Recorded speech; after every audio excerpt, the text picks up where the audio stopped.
ఎప్పుడు సినిమా చూసిరా డాకు మహారాజ్? చాలా బాగుంది. మా ఇంటి బాలయ్య ఆయన ఫోటో చూపిస్తా సేమ్ బాలకృష్ణ.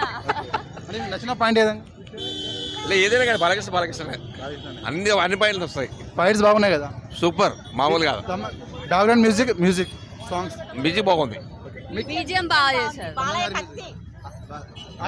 అఖండ రేంజ్ లో ఉంటుందా, దానికి మించి ఉందా? అఖండతో బరాబర్ వస్తుంది కొంచెం అంతే. అఖండ లెవెల్ కన్నా లేదు, అఖండ బరాబర్ వస్తుంది. యాక్షన్ సీన్స్ కానీ బాలయ్య గారి డైలాగ్ డెలివరీ బాలయ్య అండి, ప్యూర్ బాలయ్య కోసమే చూడొచ్చు సినిమా. స్టోరీ కన్నా బాలయ్య బాగా చేస్తారు. బాలయ్య బాబు తోపు, బట్టలు చింపుకుంటే ఆపు, అదిరిపోయింది బ్రో, వేరే లెవెల్. దమన్ బ్రో మీకు దండం బ్రో, బీజిఎం తో మైండ్ మింగిపోయింది. వరుసగా అఖండ నుంచి వరుసగా బ్యాక్గ్రౌండ్ స్కోర్ మన తమన్ గారు ఇస్తున్నారు కదా, mind blowing bro, mind blowing. ఒకటే మాట, బ్లాక్ బస్టర్ సంక్రాంతికి కొట్టేశాడు పెద్ద హిట్. బాలయ్య బాబు తోపు, దమ్ముంటే ఆపు అంతే.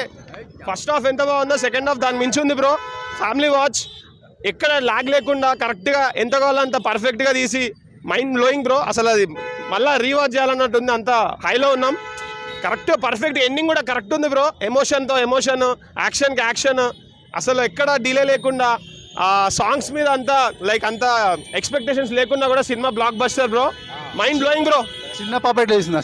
చిన్న పాప యాక్టింగ్ అయితే అసలు ఎంత మెచ్యూర్డ్గా చేసిందంటే అసలు చాలా క్యూట్ అనిపించింది. బాలయ్య బాబుతో లైక్ ఏదైతే ఎమోషన్ ఉందో చాలా మంచిగా వర్క్ అయింది మూవీకి.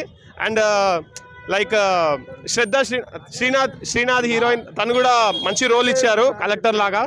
సో అందరు సాటిస్ఫైడ్గా వెళ్తారు మూవీ. సో అఖండ రేంజ్ లో ఎక్స్పెక్ట్ చేయొచ్చు. అఖండ కంప్లీట్ వేరే లెవెల్ బ్రో అది. సో మనం దాంతో కంపేర్ చేసుకోవద్దు. బట్ దాంతో చూసుకోకుండా ఒక నార్మల్ కమర్షియల్ మూవీలతో వెళ్తే ఫుల్ ఎంటర్టైన్ అయ్యి హ్యాపీగా బయటకు వస్తాం. అసలు Sankranti perfect movie, perfect bro, perfect. అసలు రేపు మళ్ళీ వెళ్తున్నా నేను, మైండ్ బ్లోయింగ్ ఉంది. అందరు ఫ్యామిలీ వాచ్ బ్రో, అందరు కనెక్ట్ అవుతారు. Super hit movie bro. Thank you.